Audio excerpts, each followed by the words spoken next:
때와 같이 내가 벌써 부어지고 나의 떠날 기약이 가까웠도다. 나는 선한 싸움을 싸우고 나의 달려갈 길을 마치고 믿음을 지켰으니 이제 후로는 나를 위하여 의의 면류관이 예비되었으므로 주 곧 의로우신 재판장이 그 날에 내게 주실 것이며 내게만 아니라 주의 나타나심을 사모하는 모든 자에게도니라. 아멘.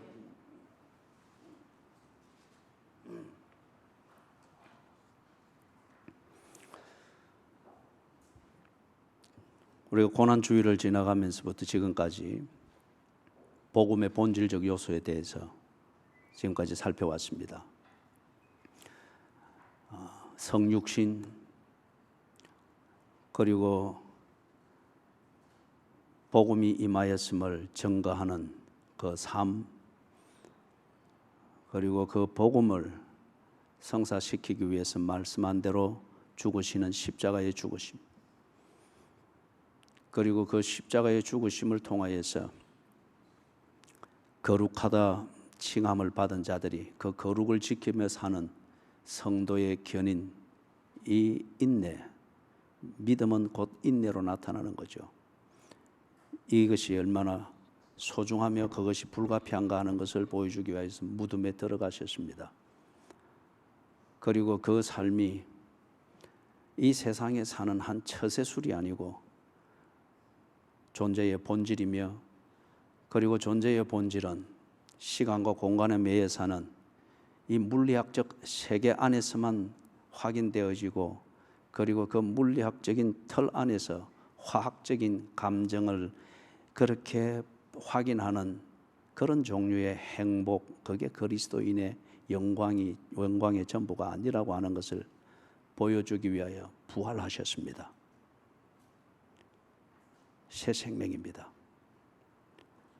그리고 그 부활한 생명이 이 세상의 시간과 공간에 매이는 것이 아니라 여기에 사람의 존재와 존재의 목적, 그것을 위하여 있는 이 세상의 삶, 이것이 끝나고 났을 때에 존재의 본질로 돌아가게 되어지는 그것을 보여주기 위하여 성천하셨습니다.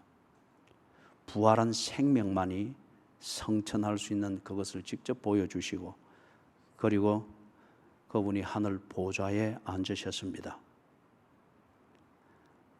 이 모든 구원의 과정, 그것은 예수 그리스도께서 구세주로 오셔서 하신 그대로 그분을 믿는 그리스도인들에게 이루어지고 있는 겁니다. 예수께서 하신 그대로. 그래서 그분이 고난을 받았기 때문에 우리 또한 고난을 받으며, 그분이 십자가에 죽었기 때문에 우리 또한 세상에 대하여 십자가에 못 박히며, 그분이 부활하셨기 때문에 우리 또한 몸의 부활을 할 것이며, 그분이 원래의 자리 하늘 보좌로 돌아가신 것처럼 우리 또한 우리의 본래의 자리, 그리스도의 백성이 모이는 그 자리로 돌아가게 될 것입니다.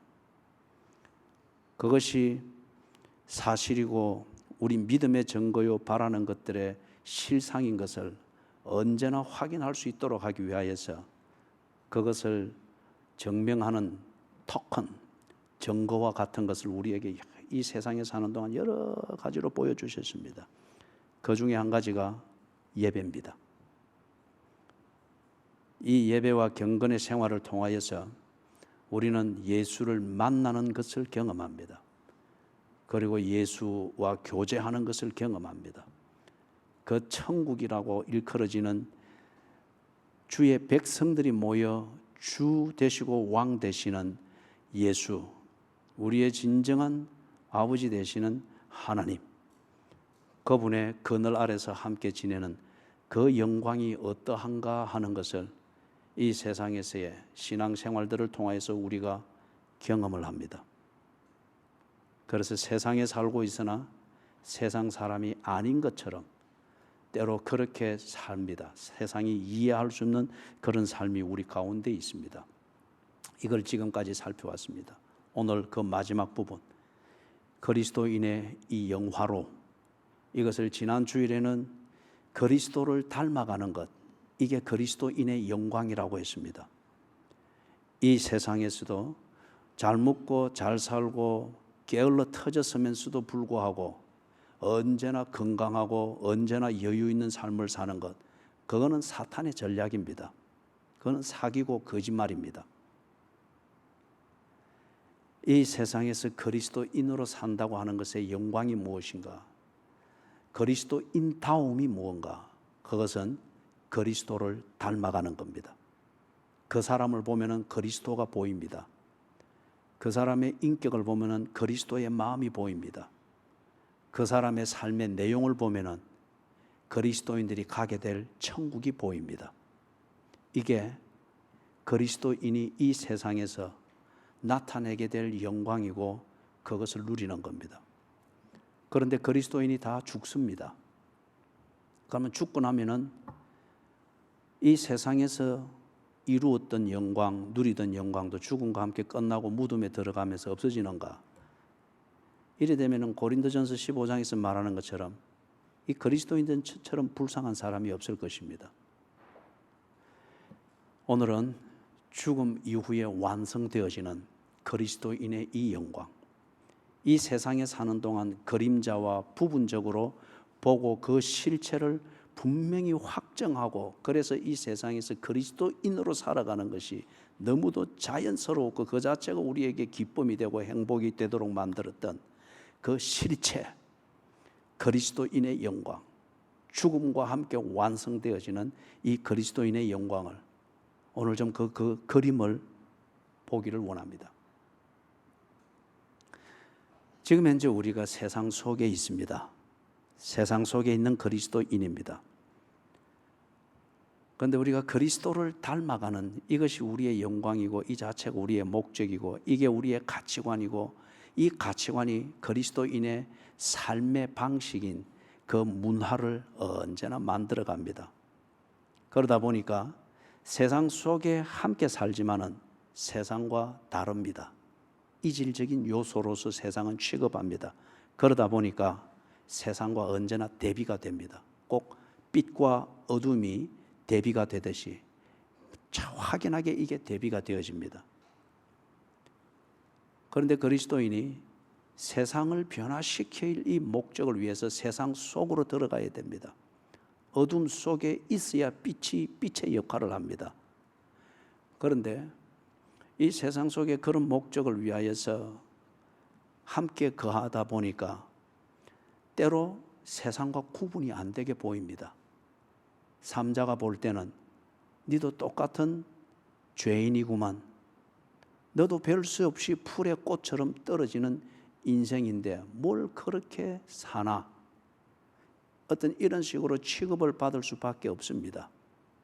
똑같이 버스를 타고 똑같이 새끼를 챙겨 먹어야 되고 똑같이 쇼핑하는 자리에서 똑같은 옷을 사입으면서 거래 체제를 지키면서 때로 흥정을 하기도 하고, 그러다 보니 무슨 그리스도인 또는 뭐 어둠의 자식들 이런 구분이 어디 있나?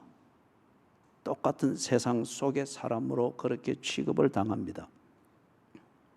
그런데 그런 속에서 언제나 그리스도를 닮아가는 이 본질적인 차이가 나오다 보니 세상으로부터 저항을 받습니다.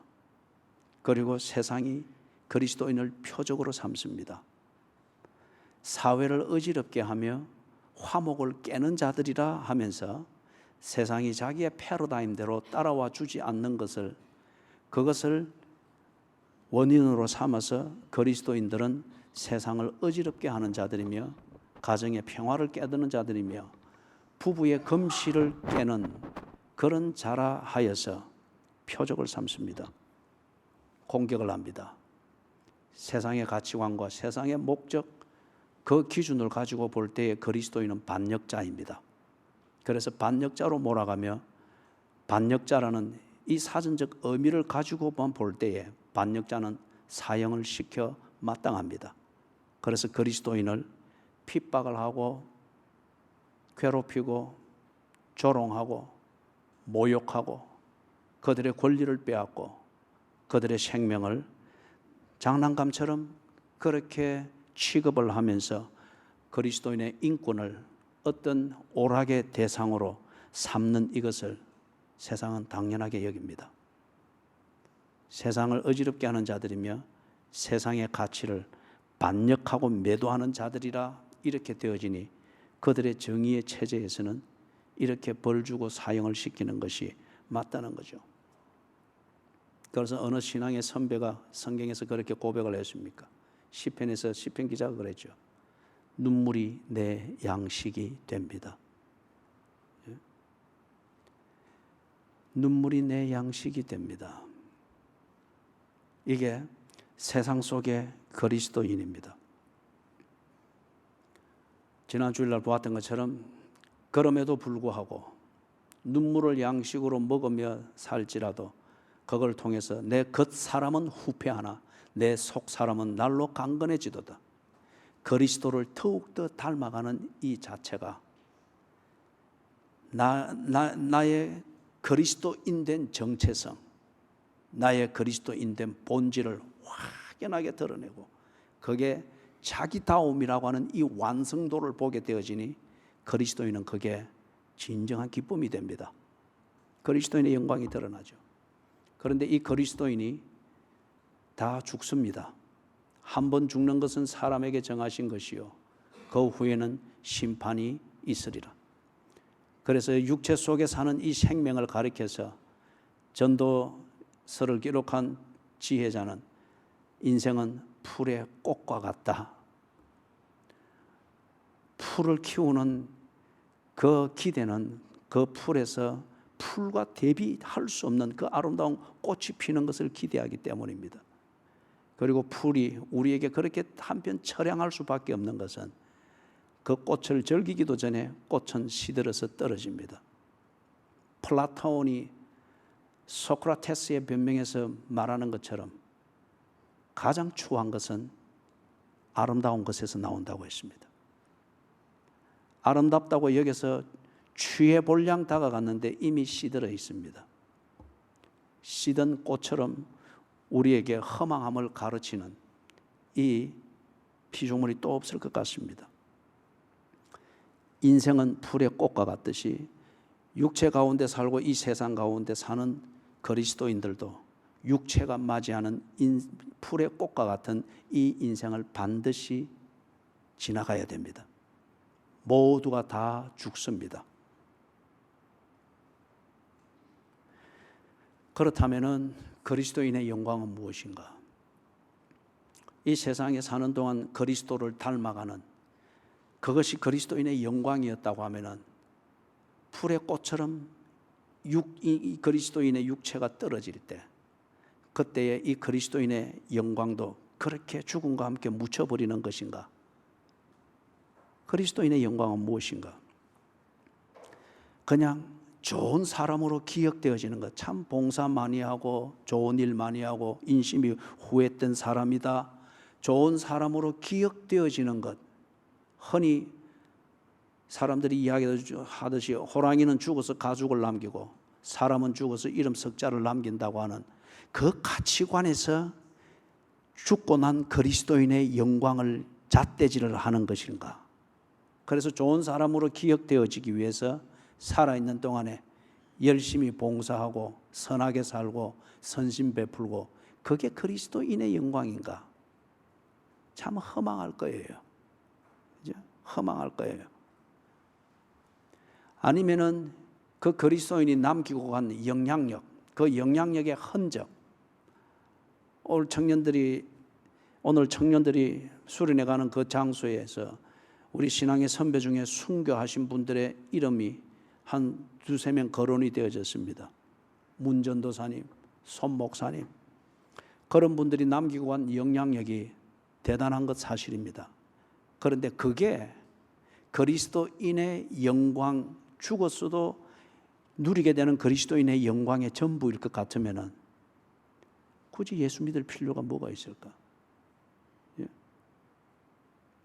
영향력에 대한 평가는 남아있는 사람들이 자기의 필요와 자기들의 기준과 가치관의 틀 안에서 평가해 주는 것이죠. 그러나 그 문전도사님, 손 목사님 다 세상을 떠나고 안 계신 분입니다. 여기서 아무리 세상의 잣대로서 우리에게 유익하다 해서 뭐 좋은 영향력을 평가해주고 기념관을 지어주고 그런다고 할지라도 그거는 이 세상에 필요한 것이지, 죽고 이 세상을 떠난 그분들에게는 그게 아무 의미가 없는 거죠. 그리스도인의 영광이 내가 남기고 간 그 흔적에 대해서 이 세상에 남아있는 사람들이 자기들의 삶에 어떻게 효과적이고 영향을 미치는가를 두고 평가하는, 그게 그리스도인이 누리는 영광. 성경은 그것을 그렇게 가르치지 않습니다. 변변한 무덤 하나 남기지 못하고 죽은 그리스도인들이 훨씬 많습니다. 지 이름 석자를 살은 내용을 볼 때는 더러운 이름일 수밖에 없으나 죽어서 지 이름 석자가 사람들의 입방아에 오르내리지 않도록 하기 위해서 좋은 돌을 구해서 그 돌에 깊이 새겨서 비석을 새겨 놓습니다. 그러나 비석 하나 세우지 못한 채 흔적도 없이 죽음 속으로 사라진 그리스도인들이 훨씬 더 많습니다. 수많은 그리스도인들 가운데는 가족을 남기지 못한 채 대가 끊어진 채 죽은 그리스도인들도 한없이 많습니다. 가정 하나 세워보지 못하고 그렇게 뿔뿔이 흩어져서 그렇게 살고 그렇게 이름 없이 언제 간지도 모르게 가버린 그런 그리스도인들도 많이 있습니다. 그러면 그런 사람들은 영향력을 남긴 것도 아니고 흔적을 찾으려고 해도 흔적을 찾을 건덕지가 없는 그런 그리스도인들은 그 영광이 끝난 것입니까?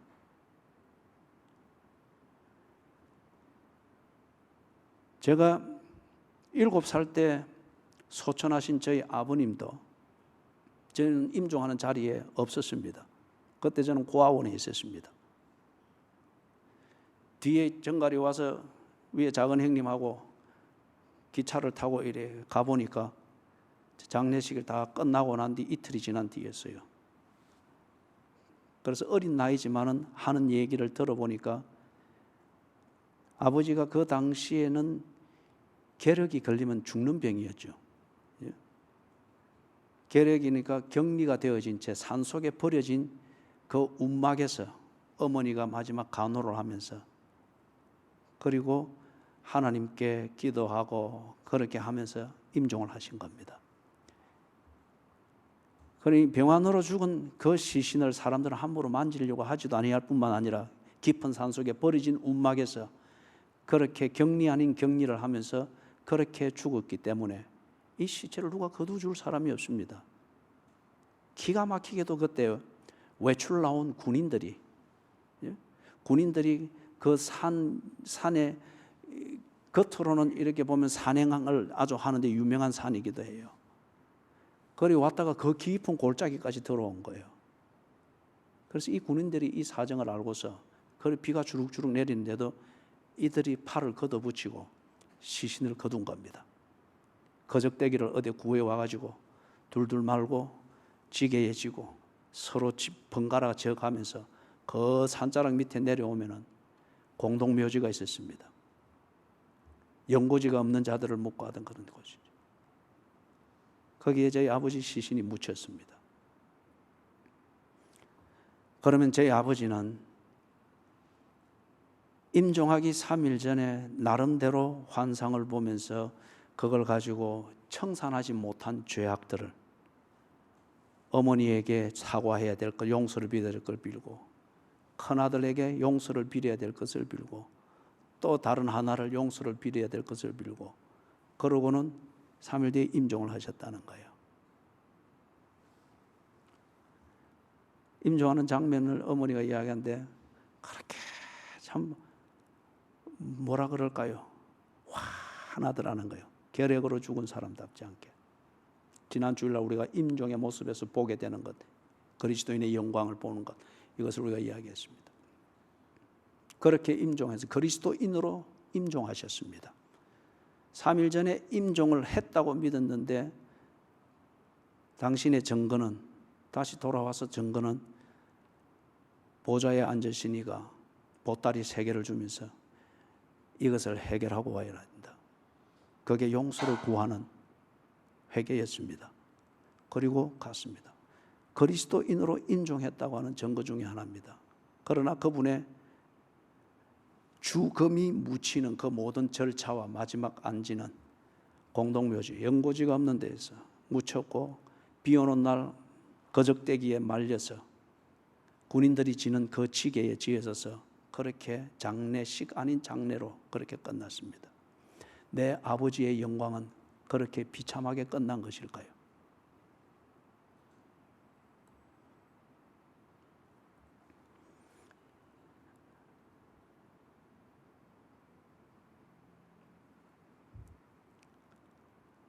만약에 그런 것이 그리스도인의 영광의 전부일 것 같으면 그리스도를 믿는다는 이 기독교는 지극히 세속적인 종교고 조금 신비감을 씌워놓은 그러한 아주 현실주의적인 종교일 겁니다.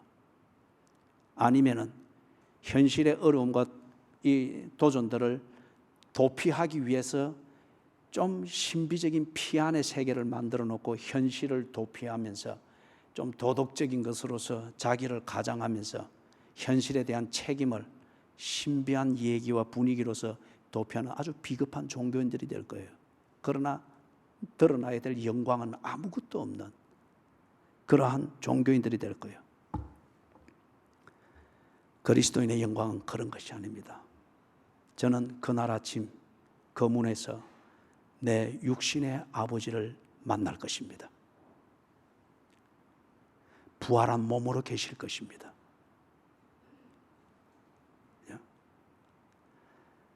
사람이 목적을 위하여서 그 과정을 갈 때 지게에 얹혀 갈 수도 있고 거적대기에 말려 갈 수도 있고 양복을 입고 일을 할 수도 있고 작업복을 입고 일할 수도 있고 절면서도 갈 수 있고 어떤 이는 사지가 펄펄하여서 펄펄거리듯 그렇게 갈 수도 있습니다.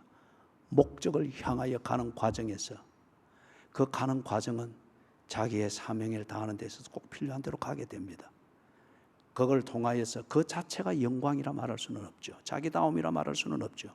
그걸 통해서 목적을 다 이루고 난 그 뒤가 자기다움입니다.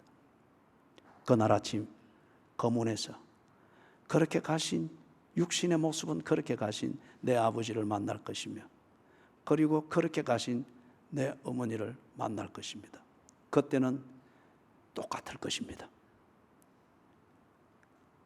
영광스러운 우리의 주인, 우리의 왕 예수 그리스도 그분이 계신 그곳에 합당한 모습으로 계실 것이며 그곳에서 하는 언어를 쓰고 있을 것이며 그곳에서 먹는 음식을 먹고 있을 것이며 그곳에서 합당한 그 스케줄을 따라서 움직이고 계실 것입니다.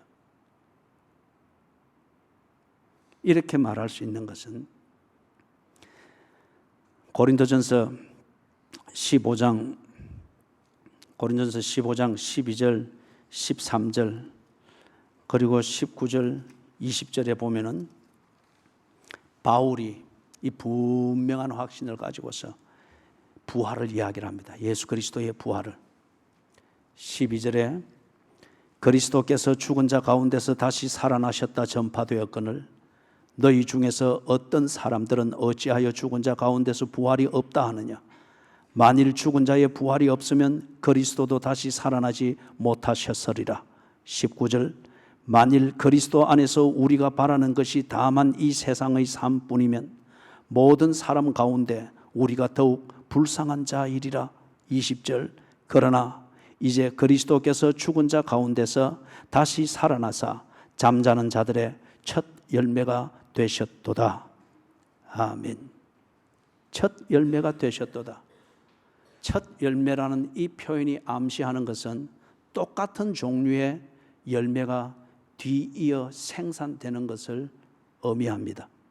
첫 열매가 났으니 그것과 똑같은 열매가 이 나무에서 다음 시즌에도 추수하게 될 것이고 그 다음 시즌에도 추수하게 될 것이고 첫 열매가 난 것을 볼 때에 이 나무가 어떤 종류의 나무인지를 알게 됩니다. 첫 열매가 난 것을 볼 때에 이렇게 재배하게 됐을 때에 이 나무에서 두 번째 추수가 불가능할 리가 없다는 것을 우리는 단정할 수가 있습니다. 예수 그리스도께서 그리스도인이 부활해야 되는 이것을 위한 첫 열매가 되셨다고 합니다. 부활이 무엇인가? 예수께서 2000년 전에 역사적인 사건으로 무덤을 열고 죽음에서 일어나 무덤을 열고 나오신 그 사건대로 그리스도인들이 일어날 것입니다. 부활한 그 몸으로 갈릴리 지역에서 500여 형제가 보는 가운데에서 하늘로 올라간 것처럼 부활한 그 몸은 지금의 몸과 다릅니다. 산소통 매지 않고 하늘로 올라갈 수 있는, 성천할 수 있는 것입니다. 중력의 작용을 받을 필요가 없고 더 이상 물리학과 화학과 생물학의 이 법칙, 과학이 발견해놓은 이 법칙에 더 이상 제한을 받지 않는 그 몸으로 일어나셨습니다. 그리고 그렇게 하늘로 성천하셨습니다. 그것을 가리켜서 예수 그리스도께서 구원한 그리스도인들이 부활할 것이라고 우리에게 가르치시면서 그 부활이 어떤 것이냐? 예수 그리스도의 부활을 보랍니다. 그게 첫 열매이듯 너희들이 그렇게 부활할 것이다. 부활이 우리에게 뭘 의미하는 거요? 보다 근본적으로 의미하는 것은 예수 그리스도께서 죽으셔서 우리를 거듭나게 하시고 새 생명을 주셔서 하나님의 자녀가 되게 하셨습니다. 새 생명입니다. 이 새 생명을 가지고 하나님과의 관계 안에서 사는 존재가 되었습니다. 이것이 우리의 존재의 본질이며 의미입니다. 이것을 확증하는 역사적 사건이 무엇이었는가? 예수 그리스도의 부활입니다. 이것을 확증하는 하나님의 조치가 무엇인가? 영생이라고 하는 이 실체를 분명히 알고 이 실체를 분명히 누릴 수 있는 그 존재 양식으로서 예수가 부활했던 것처럼 우리 또한 그 몸으로 부활하게 되는 것을 가르치고 약속하셨습니다.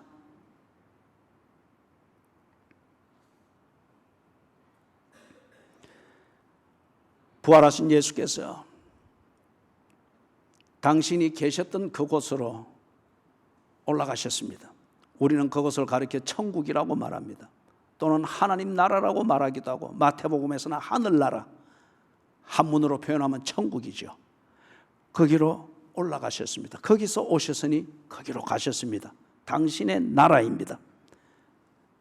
요한계시록 4장 5장에서 사도 요한이 이 광경을 보았습니다.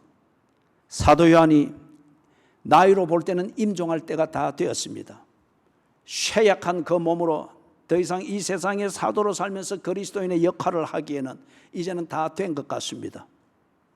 하나님께서 외로운 섬 밧모스 섬에 유배되어 있는, 죄수의 몸으로 유배되어 있는 이 사도 요한에게 그렇게 살은 이 요한의 영광이 무엇인지, 그리스도인으로 살아 이제는 풀의 꽃처럼 떨어질 이 시간을 기다리고 있는 요한에게 풀의 꽃으로 떨어지는 허망함이 아니라 네 육신은 후패하나 네 속사람은 날로 강건해지도다.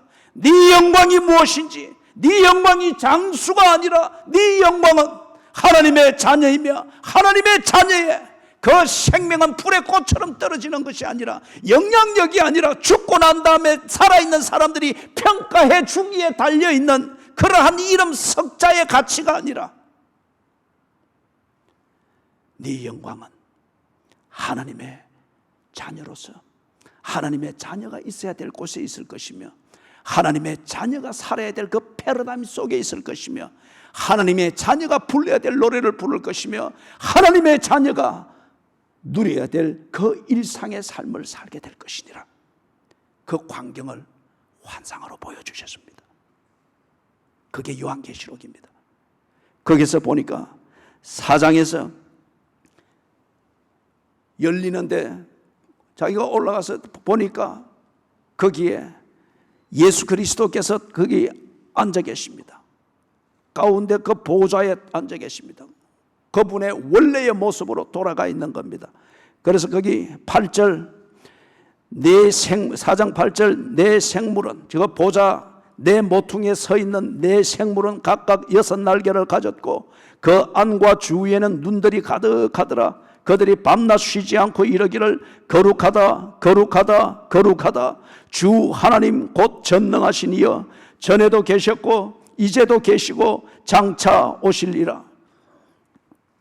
9절 그 생물들이 보좌에 앉으사 세세토록 살아계시는 이에게 영광과 존귀와 감사를 돌릴 때에 24장로들이 보좌에 앉으신 이 앞에 엎드려 세세토록 살아계시는 이에게 경배하고 자기의 관을 보좌 앞에 들이며 이르되 우리 주 하나님이여 영광과 존귀와 권능을 받으시는 것이 합당하오니 주께서 만물을 지으신지라 만물이 주의 뜻대로 있었고 또 지으심을 받았나이다 하더라. 5장으로 넘어가서 5장 11절에서 내가 또 보고 들으매 보좌와 생물들과 장로들을 둘러선 많은 천사의 음성이 있으니 그 수가 만만이요 천천이라. 큰 음성으로 이르되 죽임을 당하신 어린 양은 능력과 부와 지혜와 힘과 존귀와 영광과 찬송을 받으시기에 합당하도다 하더라. 내가 또 들으니 하늘 위에와 땅 위에와 땅 아래와 바다 위에와 또 그 가운데 모든 피조물이 이르되 보좌에 앉으신 이와 어린 양에게 찬송과 존귀와 영광과 권능을 세세토록 돌릴지어다 하니 네 생물이 이르되 아멘 하고 장로들은 엎드려 경배하더라. 사도 요한이 이것을 보았습니다. 부활하신 예수를 땅에서 보았습니다. 부활하신 예수가 하늘로 성천하여 올라가는 것을 갈릴리에서 눈을 하늘에 고정시키고 보았습니다. 그러고 난 뒤 사도 요한이 약 한 40년을 40-50년을 복음을 전가하고 지가 보고 듣고 배우고 확신하는 것을 증거하면서 사람들을 그리스도께로 인도하는 이 일을 위하여서 일생을 바쳤습니다. 그리고 육신이 쇠하여 죽을 몸이 되었고 세상이 그를 타겟으로 삼아서 세상을 어지럽히는 자라 하여서 더 이상 어지럽힐 것이 없는 자리 반모섬으로 유배시켰습니다. 외로운 종말을 맞이해야 될 그 무렵에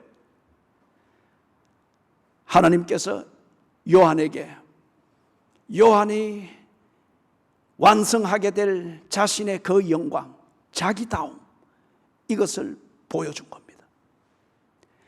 죽는 것이라고 하는 이 과정을 통해서 요한이 자기의 영광의 완성으로 들어가는데 그 완성이 무엇인가?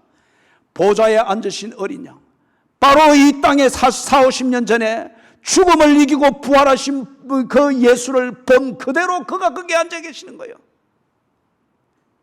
갈릴리에서 올라가실 때에 놀라움과 두려움과 경외함을 가지고서 하늘을 쳐다보고 있을 때에 예수 주변에 함께 올라가던 천사 2명이 갈릴리 사람들아 어찌하여 하늘을 쳐다보느냐? 너희 가운데 올리우신 이 예수는 너희가 본 그대로 다시 오시리라. 그 소리를 듣고 놀랐습니다. 바로 그 예수께서 그 보좌에 앉아 계시는 거예요. 그는 왕이었습니다. 만유의 주였습니다. 창조주였습니다. 나를 구원하기 위하여 나처럼 되어 세상에 오셔서 죄인 중에 한 명으로 헤아림을 받았으나 그분은 나를 구원하기 위한 목적으로 오셔서 그 목적 때문에 그렇게 오해를 받으며 취급을 받았을 뿐 그분은 왕이셨습니다. 주인이셨습니다. 창조주였습니다. 그리고 그 앞에서 그의 백성들이 창화하여 가로되 거룩하다 거룩하다 거룩하다.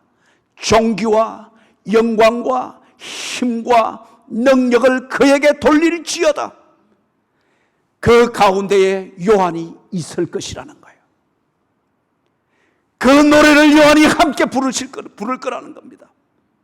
몸은 죽어 시체되어 3-4개월 지나면은 구더기가 덜끓게 되어지는 그러한 자리가 되겠으나 이 몸을 입고 살았던 그리스도인됨, 이것은 그렇게 죽음과 함께 없어지는 것이 아니라 그리스도인됨의 그 완성 자기다움으로 돌아간다는 거예요.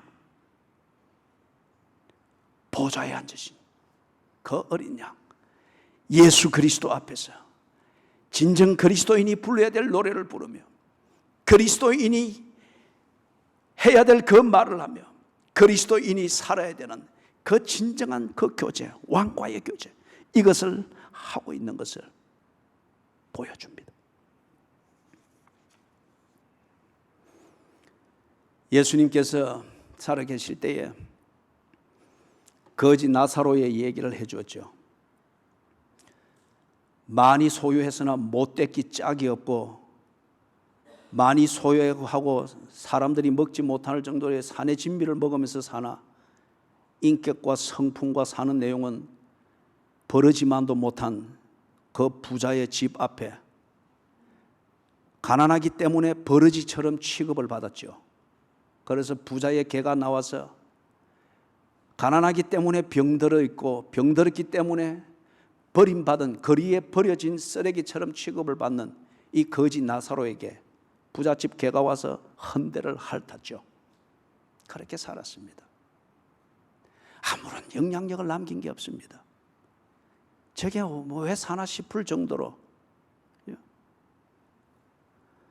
죽었습니다. 부자도 죽었습니다. 죽음 이후의 세계가 분명히 있는 것을 보았습니다. 죽고 난 뒤에 부자는 그것을 보고 땅을 쳤던 거죠.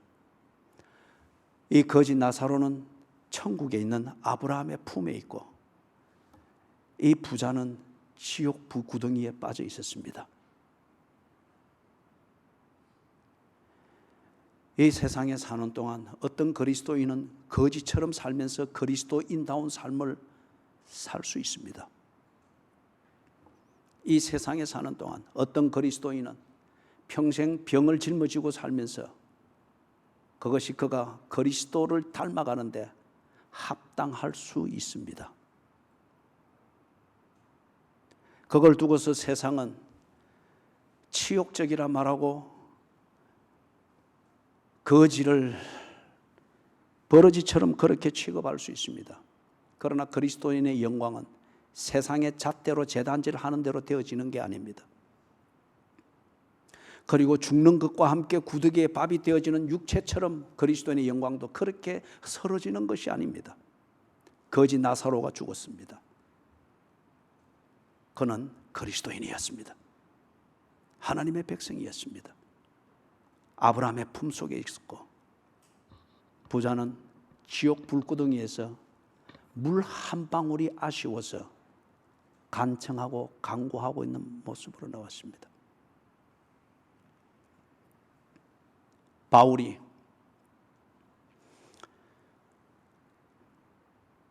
예수를 믿은 덕에 고생을 사서했습니다. 그냥 태어난 대로 유대교에 있고 유대주의자로서 살면은 그는 차세대 지도자였기 때문에 큰 권력을 가지고서 나름대로 사람들이 존중해주는 그런 종류의 영광을 누릴 수 있는 사람이었습니다. 그러나 풀의 꽃처럼 떨어지고 난 다음에 그 영광은 다 허망한 것이죠. 바울이 중간에 예수를 믿었습니다. 복음을 듣고 그 복음을 깨달은 대로 믿었습니다. 믿는다고 하는 것은 자기 인생을 그렇게 드리는 겁니다. 그 덕분에 바울에게 주어지는 것은 앞날이 창창한 미래가 아니고 언제나 죽음을 피해 다녀야 했고 사람들의 모욕과 질시와 핍박을 견뎌내야 되는 그러한 자기 표현으로는 그런 인생을 뭐라 표현했죠? 만물의 찢기처럼 여김을 받았다는 거예요. 만물의 찢기. 이것은 우리가 화장실에서 볼 수 있는 그런 종류입니다. 바울이 예수를 믿었고 예수를 믿어서 그가 어떻게 살았는가를 우리는 바울 서신을 통하여 잘 알 수 있습니다. 예수께 대하여서는 충절을 지켰는지 모르나 그것 때문에 세상으로부터는 만물의 찢기처럼 여김을 받았고 그렇게 취급을 당했습니다.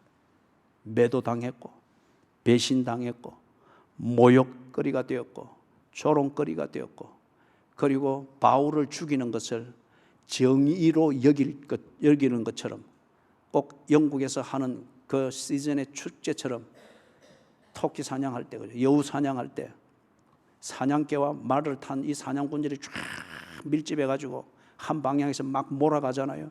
그러면은 여우들이 여기저기서 막 튀어나오면서 도망갑니다. 세상의 사람들이, 특히 유대주의자들이 바울을 그런 식으로 몰아붙였습니다. 그게 정의라고 여기고 한편 바울은 그렇게 당할 수밖에 없었습니다. 반면에 바울의 자기 자신이 가지고 있는 자신의 인생도 참 처참했습니다. 예수를 믿은 까닭에 육체의 가시라 일컫는, 학자들은 이걸 간질병으로 말합니다. 간질병 발작하는 걸 여러분이 보셨어요? 선진국에서는 이런 것을 보기가 어렵습니다. 그러나 못 사는 대로 가면 갈수록 이것은 거의 보편화되어 있습니다. 간질병 발작을 일으키는 게. 바울에게 이게 있었습니다. 키가 조그만했습니다. 머리가 다 빠졌습니다. 안질이 워낙 나빠서 늘 눈물이 고이고 축축하게 이렇게 보는, 결혼을 못했습니다. 가족이 없습니다. 결혼을 안 했기 때문에. 그리고 말년에는 죄수의 신분으로서 감옥에 투옥되고 다시 재차 투옥이 되어서 참수형을 당하여 죽었습니다. 예수를 믿은 덕에. 그리고 그가 갈라디아서 2장 20절에서 말하는 것처럼 내가 그리스도와 함께 십자가에 못 박혔나니, 그리고 다른 곳에서 나는 세상에 대하여 못 박히고 세상은 내게 대하여 못 박혔노라. 그리스도인답게 사는 것.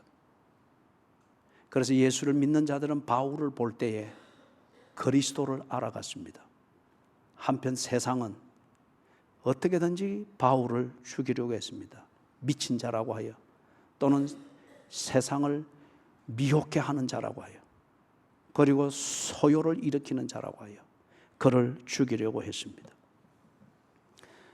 마지막 풀의 꽃처럼 떨어지는 육체의 생명이 다했음을 알았을 때 감옥에서 인간의 외로움을 느끼면서, 그리고 그 외로움 때문에 자신의 그리스도인다움, 이것이 흔들리지 않기 위하여서 편지의 말미에 이것을 기록했습니다. 전제와 같이 내가 벌써 부험이 되었다. 그리고 나의 떠날 기약이 가까웠다. 나의 떠날 시각이 가까웠다. 나는 내가 달려가야 할 길을 다 달리고 선한 싸움을 싸우고 믿음을 지켰으니 이제 후로는 주께서 내게 의의 면류관을 주실 것이다.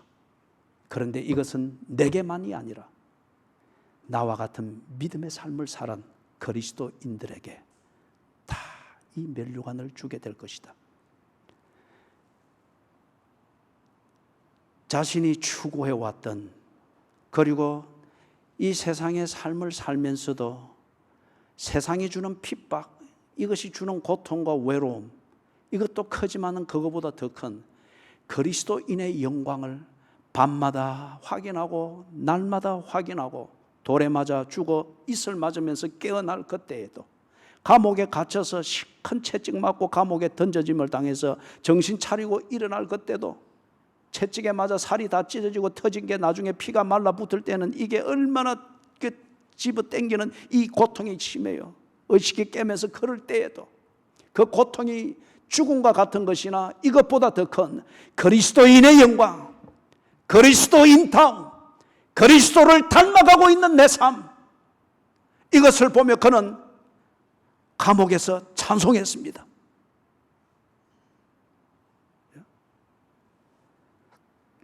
마지막 이 임종을 느끼면서 이때도 바울은 감옥에 갇혀 네로의 그 치하에서 그렇게 이제 죽음이 당연시 여겨지는 이 로마의 감옥에 갇혀 있으면서 그가 본 것은 참담하고 아무 흔적도 없이 사라지는 자신의 죽음이 아니라 이것을 통하여서 그동안 믿음으로 추구해왔던, 바라는 것, 보지 못했으나 믿어왔던 것, 그것의 실상을 봅니다. 주 곧 의로우신 재판장께서 내게 주실 것이니 내게만 아니라 주의 나타나심을 사모하는 모든 자에게 도느리라. 그리스도인이 누리게 될 그 영광, 그리스도인을 영광 가운데 부르신 하나님의 그 섭리와 인도하심, 그것의 실체가 무엇이며 증거가 무엇인가를 축축한 감옥에서, 그리고 참수형으로 내려치게 될 이 칼날이 느껴지는 이 임종의 직전에서 풀의 꽃처럼 떨어지는 인간의 서글픔이 아니라 그것을 통하여서 내 달려갈 길을 다 달려갔다고 컨클루전, 결정을 지으시는 하나님의 이 인정하심과 그 인정하심 끝에서 내 속살만 빼먹은 종교적 교주가 아니라 내게 약속하신 그 그리스도인다움, 이 영생, 영광, 보좌에 앉으신 그 주님과 더불어서 종류가 다른 노래를 부르며 그 삶을 누리는 진정한 영생, 이것을 보게 하신 겁니다. 그래서 지금 이 4장 6절, 7절, 8절 장송곡이 아니면은 남아있는 자식들에게 힘을 주기 위해서 억지로 강한 척하면서 무언가 유언 한 장을 써놓는 이런 것이 아니고, 평소에 믿어왔던 것, 바라는 것들의 실상을 보았고 보지 못하는 것들의 증거를 뚜렷이 보면서 이 노래 승리의 선언을 하는 겁니다.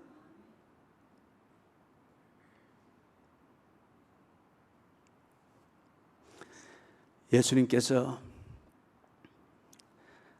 살아계실 때 죽기 한 주 전에 예루살렘에 들어갔을 때 참 유명한 사람들이 예수를 반겨주어서 예수님의 마지막을 좀 객관화 시켜주면 좋겠는데, 예수께 가까이 다가왔던 사람들은, 그리고 예수님을 인정하고 그를 진심으로 존경했던 사람들은 그 사회에서 주로 지탄받고 죄인으로 취급받는 사람들이었습니다.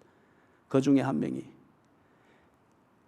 그 동네에서 창녀로 소문난 여인이 있었죠. 그래서 향유 한 옥합을 가지고 와서 예수님에게, 식사하는 예수님에게 부었습니다. 그리고 눈물로 발을 적시면서 머리털을 풀어서 그 발을 닦았습니다.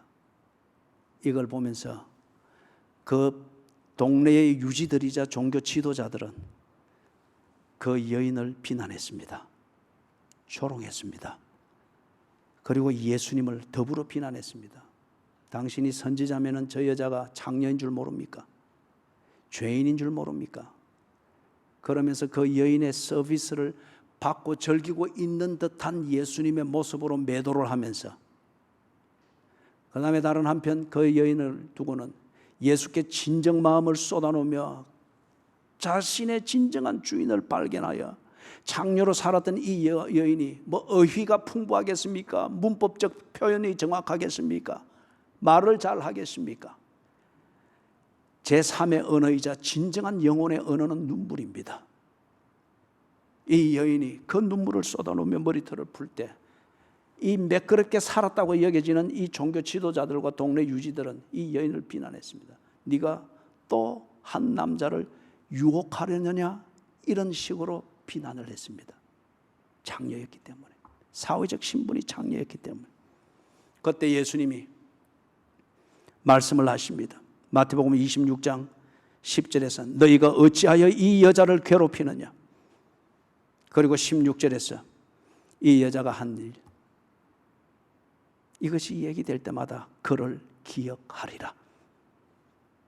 예수가 기억하고, 예수의 사람들이 기억하고, 예수의 교회가 기억하고, 보좌에 앉아서 천군 천사들의 찬양을 받으며 그들과 화답하는 교제를 누리는 이 거룩하고 거룩한 그 삶의 패러다임에서 세상이 그를 창녀라 그렇게 무시하고 조롱하고 모욕하는 바로 이 여자를 그 천상에서 기억하겠다는 겁니다.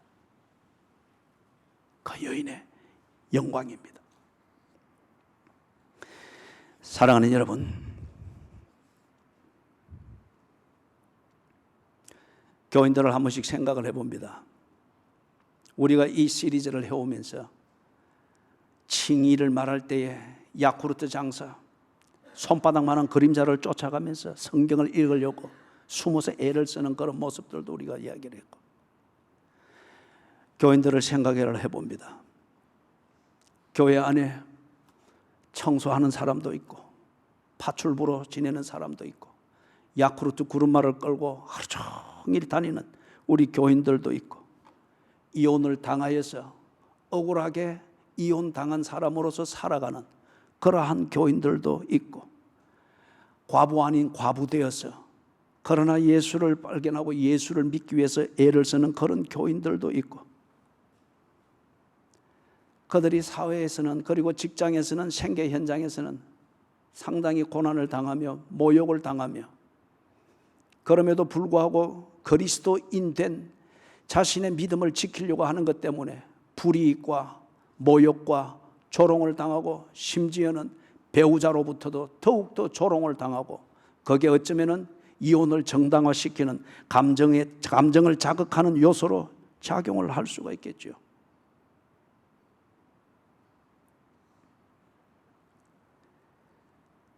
예수께서 향유 붓는 여인에게 그 자리에서 말씀하셨듯이, 네가 이 사회에서는 먹고 살기 위해 창녀로 산다마는, 그러나 너의 그 사랑을 쏟아놓는 진심, 그리스도인 됨, 이것은, 그 영광은 세상이 가릴 수 없을 것이다. 내가 너를 기억할 것이다. 교회가 너를 기억할 것이다. 천국이 너를 기억할 것이다. 보좌 앞에서 찬양의 예배를 드리는 천군 천사들과 24장로와 내 생물이 너를 기억할 것이다 했던 것처럼, 교인 여러분들, 파출부로 지내는 여러분, 하루 종일 야구르트 구루마를 끌고 다니는 여러분, 하루 종일 버스를 끌고 다니면서 성격들의 요구에만 맞춰주면서 하루 자기 자신 없이 살아가는 교인 여러분, 이혼을 당했습니다. 그러나 이혼 당한 사람이지만은 이혼한 상태로 산다는 이것이 얼마나 삶의 짐이 되는지 모릅니다. 그럼에도 불구하고 여러분의 삶의 처지에서 그리스도인답게 살기 위하여서 몸부림칠 때 세상은 더욱더 여러분을 가소롭게 여기며 더욱더 핍박하고 조롱거리로 삼으며 저들의 재미거리로 삼을 수 있습니다. 그러나 잊지 마십시오. 여러분이 믿고 여러분이 눈물을 쏟아놓으며 말로 다 못하는 그 사랑을 주 앞에 고백하고자 하는 그리스도인됨을 주님은 기억하십니다. 주님은 기억하고 계십니다. 당신의 그리스도인다운 삶을 위하여서 그 야구르트 구루마를 끌고 다녀야 되고, 그 삶을 위해서 때로는 이혼을 당해야 되나, 목적을 위한 것입니다. 그 삶이 다하였을 때에 하나님의 자녀의 자리로 돌아갈 것이며, 그것이 무엇인지를 보게 될 것이며, 요한계시록 4장과 5장에서 보았던 그 찬송을 부르며 경배하는 천군 천사들 속에 바로 파출부였던 당신이 거기에 있을 것입니다. 야구르트 구루마를 끌고 다니던 당신이 그 손으로 보좌에 앉으신 어린 양을 받들며 거기에서 찬양을 하는 천군 천사 속에 있을 것입니다. 여기에서는 이혼을 당하였으나 거기에서 그리스도인의 영광 가운데 있을 때에 진정한 신랑이신 주님으로부터 영접함을 받게 될 것입니다. 그리스도인의 영광입니다. 우리 권사님들을 어제 새벽 기도를 마치고 이렇게 부엌에서 많은 소리가 나서 이렇게 가봤습니다. 보니까 우리 시무 권사님들이 앞으로 돌아가면서 이렇게 식사를 준비하는 이걸 위해서 박이자 권사님한테 배우고 있었습니다. 박이자 권사님이 아주 목소리가 장군감이잖아요. 예? 1초의 여유도 없이 언제나 이거 돼, 빨리 해, 이건 갖다 놓고 그러니까 이 시무 권사님 세 분이 정신이 없어요. 이쪽으로 갔다가 저쪽으로 갔다가. 그래서 한 분은 이 메추라기 삶은 걸 가지고 한 이 통을 빠면 올 여름 메추라기 먹을 겁니다. 이걸 가지고 밖으로 나와가지고 내가 볼 때는 박 권사님의 호령을 피해서 도망 나온 것 같아요. 앞에 놔놓고 조그만 매출하기를 또 이렇게 까고 앉는 거예요. 그러면서 이 말씀을 마지막 정리를 하면서 생각을 해봤습니다. 저분들이 왜 저럴까? 나름대로들 사회생활이 있고, 나름대로들 자존심이 있고, 나름대로들 존경받아야 될 이유가 있고, 또 한편 다른 교인들 못지않게 바쁜 삶이 있는데, 금요일 리더 모임 나왔다가 새벽 쪽잠 자고 다시 나와서 새벽기도 마치고 이어서 그 불호령 속에서 이 네 분의 권사님들이 그걸 준비를 하고 앞으로 교회의 점심 식사가 원만하기 위해서 미리 준비하고 연습하면서 훈련하는 거예요. 왜 그럴까?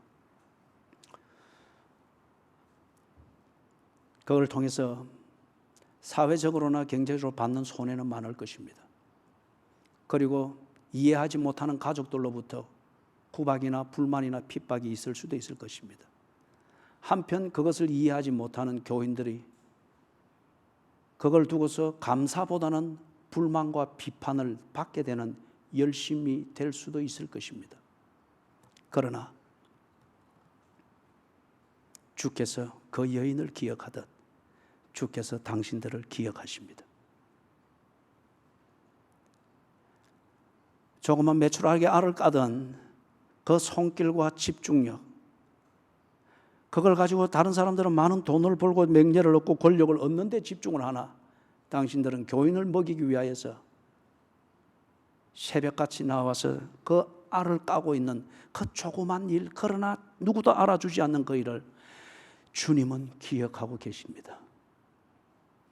그리고 바로 그 주님 앞에서, 그날 그 문 앞에서 그 주님과 함께 교인들을 먹이기 위해서 메추리 알을 까던 그 손으로 주님께 멸류관을 벗어드리며, 그리고 주님과 손을 잡으며 주님과 함께 있는 하나님의 자녀인 것을 알게 되는 그 영광을 누리게 될 것입니다.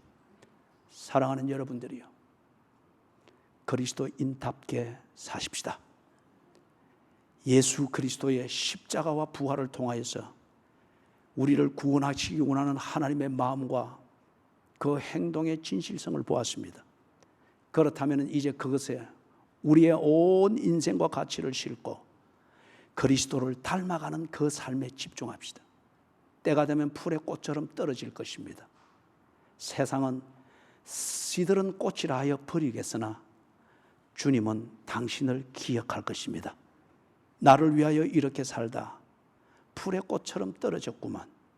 떨어진 그 꽃을 주께서 약속하신 부활의 생명으로 거두어 그 보좌 앞에서 천군 천사들이 찬양하며 경배하며 교제하는 그 속에 당신을 두실 것입니다. 영원토록 시들지 아니하는 그 꽃처럼. 하나님이여,